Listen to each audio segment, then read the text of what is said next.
যখন সেই হিংস্র কুকুরটি মেয়েটিকে প্রথমবার দেখলো, মুহূর্তেই তার সোনালী অলঙ্কারের মতো মুখশ্রী দেখে মুগ্ধ হয়ে গেল। একটু আগেও যে কুকুর দৌড়ে এসে কামড় বসানোর কথা ভাবছিল, এখন মুহূর্তের মধ্যে বদলে গেল একেবারে মিষ্টি শান্ত কুকুরে। পিটার তো একেবারে অবাক হয়ে তাকিয়ে রইল। এই কুকুর তো এখন মেয়েটিকে খুশি করার জন্য প্রাণপণ চেষ্টা করে যাচ্ছে। এতে পিটার আরো নিশ্চিত হয়ে গেল মেয়েটি আসলে একজন দেবদূত পরী। কিন্তু সে তখনও জানতো না এই দেবদূত পরীর আসল মিশন তাকে স্বর্গে পৌঁছে দেওয়া। গত রাতেই দেবদূত পরী যখন আকাশ থেকে নেমে আসছিল, অসাবধানতাবশত এক স্যাটেলাইটের সাথে ধাক্কা খায়, ফলে সে পড়ে যায় পিটারের বাড়ির সুইমিং পুলে। পিটার ঘুম থেকে লাফিয়ে উঠে বাইরে গিয়ে দেখে দুটি পাখাওয়ালা এক দেবদূত পরী পড়ে আছে। সে ধীরে ধীরে কাছে যায় আর সাবধানে দেবদূত পরীকে উল্টে দেয়। এত সুন্দর মুখশ্রী দেখে পিটার তো একেবারে অবাক। সে পরীকে কোলে তুলে নিয়ে ঘরে আসে, হালকা করে তার গালে চাপড়ে দেয়, কিন্তু পরীর কোনো প্রতিক্রিয়া নেই। পরিস্থিতি খারাপ দেখে পিটার বাধ্য হয়ে কৃত্রিম শ্বাস দেয়। এই পদ্ধতি সত্যিই কাজ করলো। দেবদূত পরীর মুখে আলো পড়তেই সে ধীরে ধীরে চেতনা ফিরে পেল এবং চোখ খুলল, আর সেই চেহারা হয়ে উঠলো আরো বেশি সুন্দর।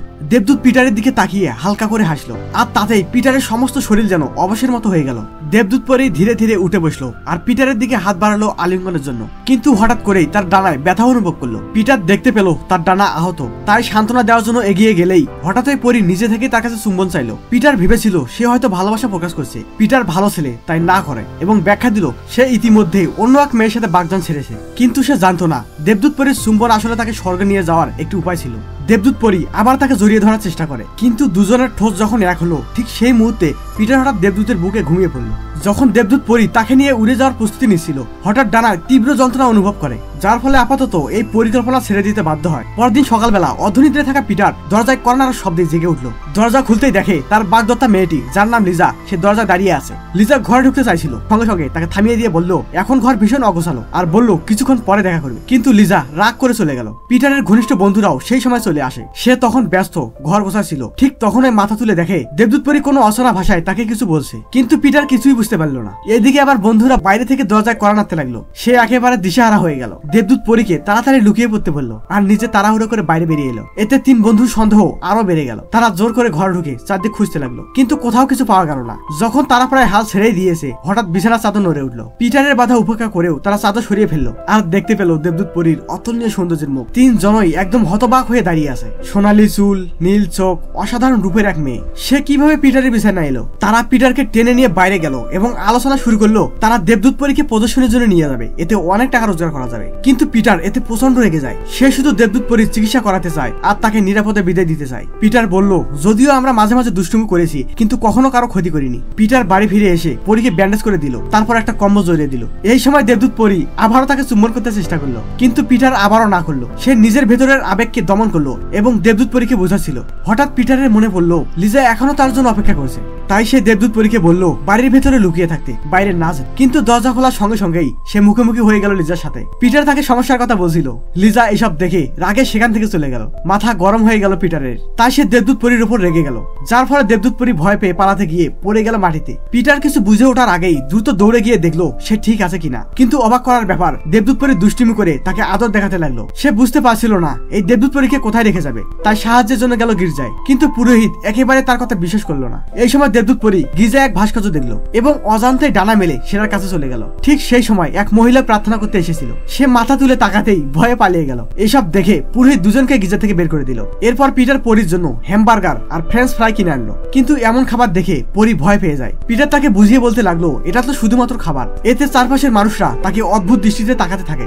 অজান্তেই দুজনের চোখ একে অপরের সঙ্গে মিলল। নিষ্পাপ আর অপূর্ব সুন্দর সেই মুখশ্রী দেখে পিটারের হৃদয়ের কম্পন বেড়ে গেল। তাই সে গাড়ি থেকে দ্রুত নেমে আবেগ শান্ত করার জন্য ফোন বুথে গিয়ে লিজার নাম্বারে কল করলো। কিন্তু রাগান্বিত লিজা তাকে কোনো কথা বলার সুযোগে দিল না। যদিও সেই পরী হ্যামবার্গার খাওয়ার সাহস পেল না, তবে ফ্রেঞ্চ ফ্রাইয়ের প্রতি তার ছিল বিশেষ দুর্বলতা। এই সময় হঠাৎ জিমের বন্ধুরা গাড়ি নিয়ে এসে হাজির, আর এবার ফ্রেঞ্চ ফ্রাইকে টোপ বানিয়ে দেবদূতকে প্রলুব্ধ করার পরিকল্পনা করলো। ভাগ্য ভালো পিটার সঠিক সময় বিষয়টা টের পেল। বন্ধুরা পরিকল্পনা ভেসে দেখে তাড়াহুড়ো করে পালিয়ে গেল। দুজন যখন বাড়ি ফিরে এলো, লিজার বাবা আগেই সেখানে অপেক্ষা করছিল। তিনি চেয়েছিলেন মেয়ের অপমানের প্রতিশোধ নিতে, কিন্তু দেবদূত পরীর রূপ দেখে লিজার বাবা মুহূর্তে মুগ্ধ হয়ে গেল। পিটারের স্বপ্ন ছিল একজন সঙ্গীত শিল্পী হওয়ার, কিন্তু প্রায় অজানা কারণে তার মাথা ব্যথা করতো। এদিকে বন্ধুরা দেবদূত পরীর পিছনে লেগেই আছে, আর লিজার সঙ্গে পিটারের ভুল বোঝাবুঝিও ক্রমশ বাড়ছে। দেবদূত পরী দুই হাত বাড়িয়ে পিটারকে আবার আলিঙ্গন করতে চাইলো, কিন্তু পিটার আবার তাকে না করলো। দেবদূত কিছুটা হতাশ হয়ে নিঃশব্দে দরজা বন্ধ করে দিল। অজান্তে দুটি হৃদয় যেন ধীরে ধীরে কাছাকাছি আসতে শুরু করেছে। পিটার নিজেকে বারবার মনে করিয়ে দিচ্ছিল দেবদূতের প্রতি শ্রদ্ধাশীল থাকতে হবে, তাকে ছোঁয়ার চেষ্টাও করা যাবে না। অন্যদিকে বন্ধুরা দেবদূত পরীকে পাওয়ার জন্য একটা ফোন দিয়ে আটলো। প্রথমে তারা লিজার কাছে গিয়ে বলল পিটার একাই দেখা করে তার কাছে ক্ষমা চাইবে। তারপর পিটারকে গিয়ে বলল লিজা তাকে পার্কে দেখা করতে ডেকেছে। পিটার ভাবলো যদি দেবদূতকে সঙ্গে নিয়ে যায় তাহলে সামনাসামনি কথা বলে ভুল বোঝাবুঝি দূর হয়ে যাবে, কিন্তু ফোন রাখার পর সে খেয়াল করলো দেবদূত পরি কোথাও নেই। সে তাড়াতাড়ি বাইরে খুঁজতে বেরোলো। দূরে এক ঝলক তীব্র নীল আলো দেখতে পেল। কাছাকাছি গিয়ে পিটার অবাক হয়ে গেল। একজন দেবদূত আলো ঝলমলে আভায় দাঁড়িয়ে আছে, আকাশের দিকে মুখ করে গুনগুন করে গান গাইছে। তার স্বর্গীয় সুরে জিমের আত্মা কেঁপে ওঠে। ঠিক তখনই দেবদূত ধীরে ধীরে তার দিকে এগিয়ে আসে। জিম সঙ্গে সঙ্গে মাথা নিচু করে, সাহস পায় না তার চোখের দিকে তাকাতে। লিজা অনেকক্ষণ ধরে তার অপেক্ষা করছিল, কিন্তু দেখে যে পিটার আর দেবদূত এখনো একে অপরের কাছাকাছি দাঁড়িয়ে আছে। সে রাগে গজগজ করে সেখান থেকে চলে যায়। জিম তাকে থামাতে যায়, কিন্তু সে জানতেই পারেনি এটাই ছিল তার বন্ধুদের ফাঁদ। তারা দেবদূত পরীকে ধরে ফেলে এবং বেঁধে নিয়ে যায়। এদিকে পিটার ব্যস্ত ছিল লিজাকে বোঝাতে। হঠাৎ দেখলো এই দৃশ্য। সে লিজাকে ফেলে রেখে দৌড়ে তাদের পিছনে। এতে তাদের সম্পর্ক পুরোপুরি ভেঙে যায়। পিটার প্রাণপণ ধাওয়া করলেও শেষ পর্যন্ত তার দেবদূতকে নিয়ে পালিয়ে যায়। সে গাড়ি নিয়ে চারপাশে খুঁজতে থাকে, কিন্তু পুরো রাত ঘুরেও তাকে খুঁজে পায় না। বন্ধুরা দেবদূতকে নিয়ে সাংবাদিক ক্লাবে চলে গিয়েছে এবং বড় বড় টিভি চ্যানেলের সাংবাদিকদের আমন্ত্রণ জানায়। দেবদূতকে জনসমক্ষে দেখাতে যাচ্ছিল, ঠিক তখনই পিটার এসে সেখানে হাজির। দেবদূতকে বাঁচানোর জন্য পিটার জীবনে প্রথমবার বন্ধুদের সাথে হাতাহাতি শুরু করে। সে দেবদূতকে তুলে নিয়ে সেখান থেকে পালিয়ে যায়, কিন্তু সাংবাদিকরাও পিছু নেয় এবং টিভিতে প্রচার করতে শুরু করে। টিভি চ্যানেল বিষয়টিকে আরো উস্কে দিয়ে বলে দেবদূত নাকি পিটারের প্রেমিক। লিজা খবরটা দেখে রেগে একদম আগুন হয়ে যায়। দেবদূতকে বাইরে ঝামেলা থেকে দূরে রাখতে এবং শান্তিতে সুস্থ হতে দিতে পিটার তাকে নিয়ে যায় জঙ্গলের গভীরে একটি গোপন কুটিরে। এরপরের দিনগুলোতে পিটার মনোযোগ সহকারে দেবদূতের যত্ন নিতে থাকে। প্রতিদিন চেক করতো আঘাতের কেমন অবস্থা। পিটার যখন ঘুমিয়ে থাকতো দেবদূত মাঝে মাঝে তার পালক দিয়ে তাকে খোঁচা দিত, মজা করতো। পিটার দেবদূতকে অনুভব করিয়েছিল মানুষের সুখ দুঃখ। জঙ্গলে থাকা নির্দোষ প্রাণীরা দেবদূতের চারপাশে জড়ো হতো, সবাই মিলে আনন্দের সময় কাটতো। দৃশ্যটা ছিল যেন এক পরিপূর্ণ স্বর্গীয় মুহূর্ত। কিন্তু একদিন দেবদূত টের পেল তার পাখা পুরোপুরি সেরে গেছে। তাই পিটারের গভীর ঘুমের সুযোগে আস্তে আস্তে বাইরে বেরিয়ে এসে পাখার ব্যান্ডেজ খুলে ফেললো। তারপর পাখা মেলে আকাশে উড়ে উঠলো, পেরিয়ে গেল নদী, উড়ে গেল পাহাড়ের উপর দিয়ে, আর অবাধে ঘুরে বেড়ালো বন জুড়ে। যখন স্বর্গের দরজা তার জন্য খুলে গেল, দেবদূত মিলিয়ে গেল মেঘের ওপারে, কিন্তু সে পুরোপুরি চলে যায়নি। ঘরে হঠাৎ নীল আলো ঝলসে উঠলো। সে আবার ব্যান্ডেজ বেঁধে নিল নিজের পাখায়। রাতে দুজনে আগুনের পাশে বসেছিল। দেবদূতের মুখে গভীর চিন্তার ছাপ। সে আর পিটারকে ছেড়ে যেতে চাইছিল না। পিটারও দেবদূতের প্রেমে পড়ে গিয়েছিল, কিন্তু সাহস পাচ্ছিল না নিজের মনের কথা স্বীকার করার, কারণ তারা দুজন ভিন্ন জগতের মানুষ। তাদের ভালোবাসা ভাগ্য লিখিত ভাবে অসম্পূর্ণ।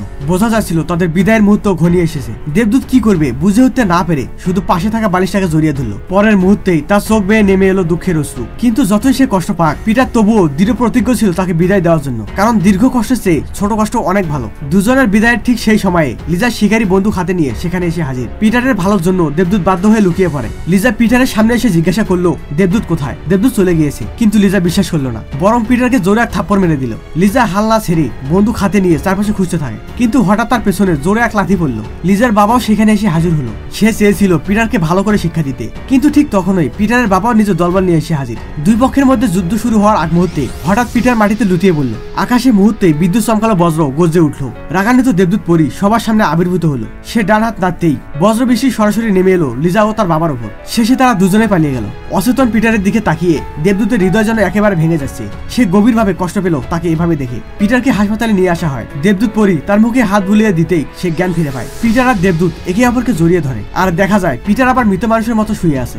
বন্ধুরা তখন এসে দুঃখ করে বলে পিটার আমাদের ছেড়ে এভাবে চলে গেল। ঠিক তখনই একটা সাদা পোশাক পরা মেয়ে চলে আসে আর বলে পিটারের কিছুই হয়নি, সে একদম সুস্থ। এই মেয়ে আর কেউ নয়, সেই দেবদূত পরী। পিটার জেগে উঠে অবাক হয়ে যায়। দেবদূত তার সামনেই। আর দেবদূত পরী তখন বলে ওঠে দেখো তো এখন আমায় কেমন লাগছে। আমি আমার ডানা কেটে ফেলেছি আর যেন উঠতে না পারি, আর তোমার সাথে যেন থাকতে পারি। পিটার দেবদূত পরী এমন কথা শুনে আবেগে দেবদূত পরীকে জড়িয়ে ধরে। আর এভাবেই শুরু হয় একটি চমৎকার প্রেমের গল্প। তো বন্ধুরা, গল্পটা কেমন লাগলো? ভালো লাগলে একটা লাইক দিতে ভুলবেন না। ধন্যবাদ।